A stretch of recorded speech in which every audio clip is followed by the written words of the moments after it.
हूं शंकराचार्यों जी को लेकर जो जिस तरह का भ्रम पैदा किया गया था, राकेश त्रिपाठी जी, मैं ये आपको बताना चाहती हूं। 8 मई 1950 को महाराज जाम साहब दिग्विजय सिंह ने शिलान्यास किया था सोमनाथ मंदिर का। 11 मई 1951 में गर्भगृह में राजेंद्र प्रसाद जी ने शिवलिंग की प्राण प्रतिष्ठा की थी और मंदिर कंप्लीट कब हुआ?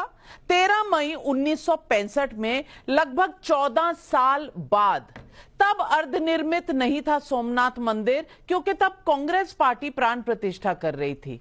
आज अर्धनिर्मित है और यह बयान जो शंकराचार्य जी ने आज साफ कर दिया कि इसका कोई सवाल नहीं उठ रहा, उसको एक तरह से देश के सभी नागरिकों को भ्रमित करने का काम क्या कांग्रेस पार्टी नहीं कर रही?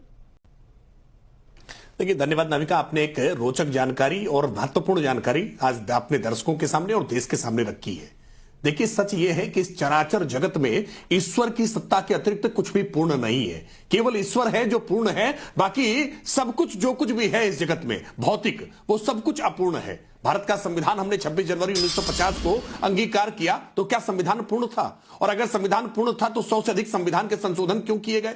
क्या संविधान अपूर्ण था तो क्या उसको लागू नहीं किया जाना चाहिए? ये कुतर्क गढ़ने वाले लोग हमेशा कुछ ना कुछ कुतर्क गढ़ते रहेंगे और ऐसे कुतर्क गढ़ते रहते हैं तो भारत को अपना संविधान भी नहीं मिल पाता, जैसे कुतर्क गढ़ने का काम आज कर रहे हैं। सच यह है कि सोमनाथ मंदिर में तब प्राण प्रतिष्ठा हुई थी, तब भी कुतर्क गढ़ा गया था। तब भी जवाहरलाल नेहरू जी ने यह भरपूर कोशिश की थी कि कैसे डॉक्टर राजेंद्र प्रसाद वहां जाने ना पाए। तब भी यह कहा गया था कि देश के सेकुलर ढांचे को इससे चोट पहुंचेगी, जबकि संविधान की जो मूल प्रति है, उस मूल प्रति में ही मर्यादा पुरुषोत्तम भगवान श्री राम के पुष्पक विमान से लौटते हुए का चित्र उसी मूल प्रति पर अंकित है।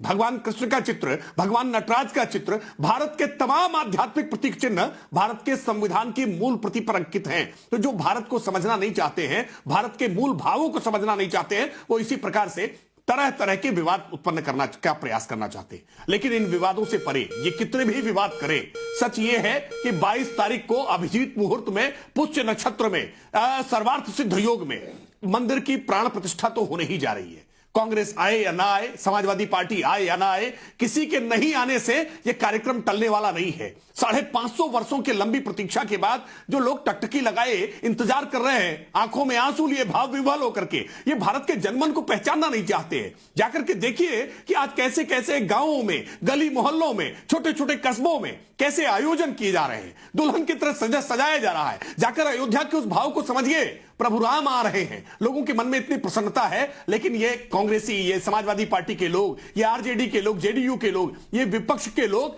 हर संभव प्रयास कर रहे हैं कि कैसे इसमें विघ्न डाले जा सके, कैसे बाधाएं उत्पन्न की जा सके। ये विघ्न और बाधा डालने का काम त्रेता युग के समय में भी, द्वापर युग के समय में भी आसुरी शक्तियां किया करती थी। जब भी कोई अच्छा काम होता था, कोई यज्ञ होता था, हवन होता था, शुभ कार्य होता था, तो अस्थियां ले जाकर के डाल देते थे। यह आज बयानों की अस्थियां इसी तरह से डाल करके इसको सोचने का प्रयास कर रहे हैं कि कभी कहेंगे कि चंदे में घोटाला कर दिया, जमीन में घोटाला कर दिया, तमाम प्रकार के आरोप लगा करके कैसे इस पूरे पवित्र कार्य पर कलंक लगाया जा सके, सवाल खड़े कर रहे हैं। और शंकराचार्य पर आरोप कौन लगा रहा है? कांची कामकोटि के शंकराचार्य जयेंद्र सरस्वती जी को पूजा से उठा करके गिरफ्तार करने का काम कांग्रेस की सरकार ने किया था, पाप किया था। और आज ये शंकराचार्य के पीछे खड़े होकर के बार बार ये कह रहे हैं कि ये हिंदू धर्म की मान्यताओं के अनुसार नहीं हो रहा है। लेकिन मैं आपको बहुत धन्यवाद करूंगा, आभार करूंगा नाविका जी ने, आपने इनके सारे झूठ के आज परखच्चे उड़ा दिए हैं। आज आप अपने इस टीवी स्क्रीन पर जब परम पूज्य शंकराचार्य जी को सामने ले आए ना,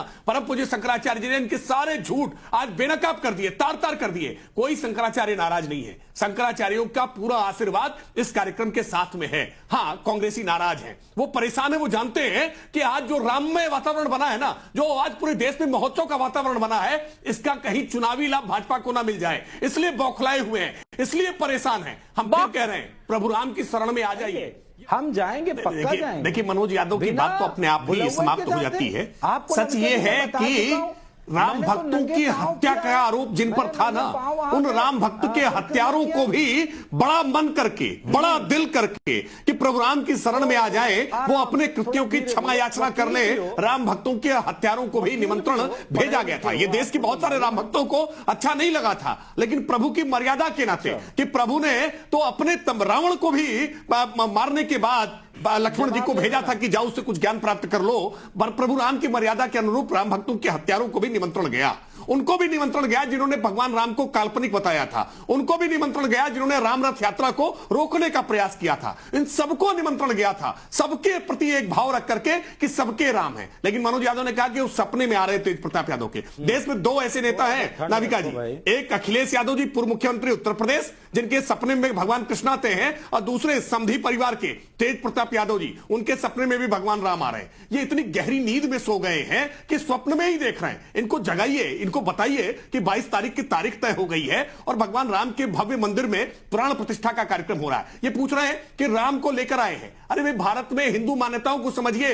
यहां चतुर्दशी की तारीख में, चतुर्दशी को और अनंत चतुर्दशी के बीच में पूरे देश में गणेशोत्सव मनाया जाता है। भगवान गणपति सबके घर में विराजते हैं। भगवान गणपति आए हैं। हम जब भी कोई मांगलिक कार्य करते हैं तो आवाहन करते हैं सभी देवी देवताओं का, उनको बुलाते हैं। हम आवाहन, इस भावना को पहले समझिए, इस भावना को समझेंगे नहीं, रीति रिवाज जानेंगे नहीं, भावना और भाव और भक्ति और आस्था को जो ना समझे, वो कैसा हिंदू और वो कैसा राम भक्त।